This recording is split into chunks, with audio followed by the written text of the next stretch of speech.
Hey guys, it's Corn74. How are you guys today? Well, today I've got a review of the Optus Mytab in the ZTE Optus Mytab. The other name, international name for it, is the ZTE V9. It's an Android tablet. It costs $279. Has a resistive touchscreen, so it's not capacitive like the Galaxy Tab, but still nonetheless I'll tell you about it in a second. Also has a 600 megahertz processor, 256 megabytes of RAM. Yeah, that's pretty much it. It's very simple. A cheap tablet. It has option of putting in a 32 gigabyte memory card, and that's about it really. Anyway, we'll go around and see the hardware. On the left side we have nothing at all there. So up top we have the headphone jack, and there's a speaker there. Excuse me. On the other side we have on off button and sleep awake button as well, that works as, and a volume button there, volume rocker.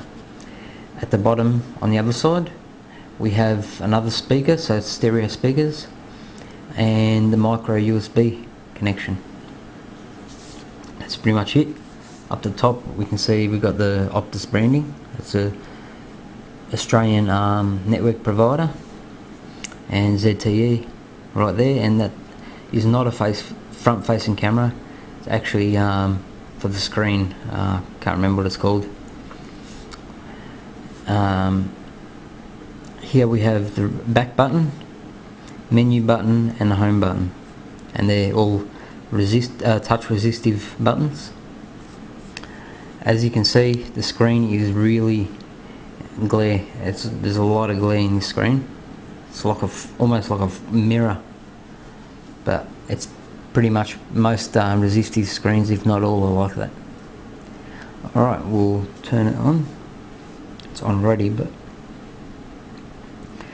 for a resistive screen, I've got to say, excuse me, it's excellent for a resistive screen.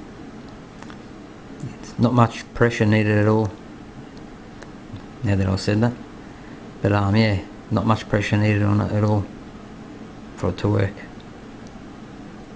It's a bit hard when you're looking through the camera. Anyway, I'll do a bit of a close-up so you can see it on the screen. It's 800 by 480 resolution, so not the best, but for that much money it's not bad at all. It's pretty much the best tablet in its price range, I think. Anyway, we'll go and have a look at some of the features. We've got some of the apps that I've got installed there, like Facebook, and got Task Manager.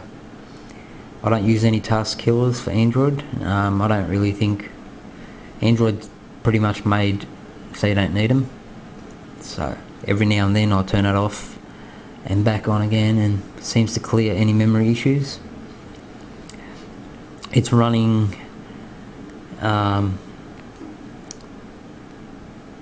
here we are, firmware version 2.1, as you can see, update 1.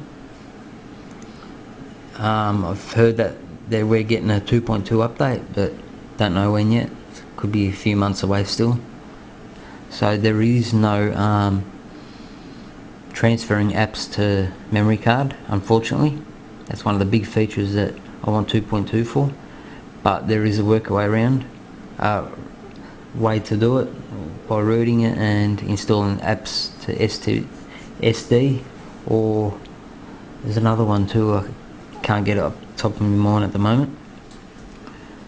But here we have the control widget, and I mainly use this for internet browsing anyway, so when I don't feel like using my laptop on the couch when I'm in the lounge room watching TV, I just pick up this.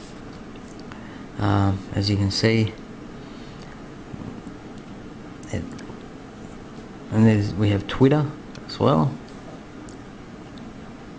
Wait till that quickly loads up. I'm on a wireless network at home at the moment, so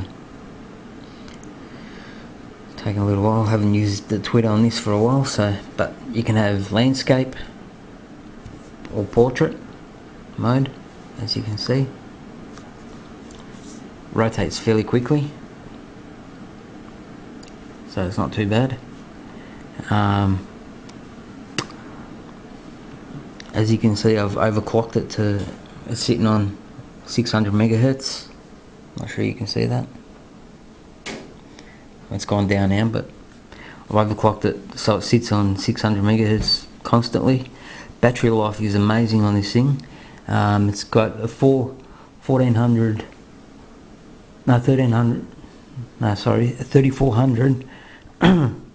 megahertz battery. I'll open it up. Not megahertz, mAh, sorry. As you can see,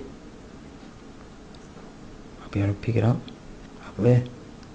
3400 mAh battery.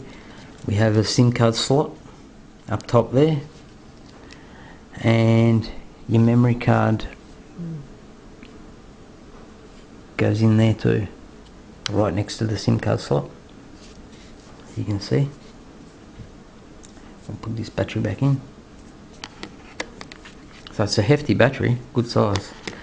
It gives me about 6 to 7 hours of long use, like using it for constantly watching videos and all kinds of things. So it's pretty good.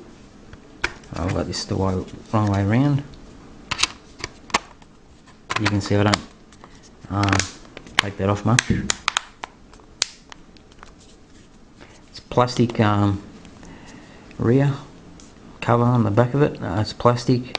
It's got the little Android dude robot on the back, and ZTE and Optus. It's got a 3 megapixel camera, which is pretty crap actually, but I didn't want it for the camera anyway, so that did not really worry me at all. But pretty much, you see, this is what you see, that's what you get. For the price, it's excellent. It weighs about 400 grams for 420, so it feels solid, feels nice and solid. It's a pretty good build for the money you spend on this. It's a very good build, I think. There's a few other tablets at the moment around in Australia at similar price mark, and they're nothing like this at all.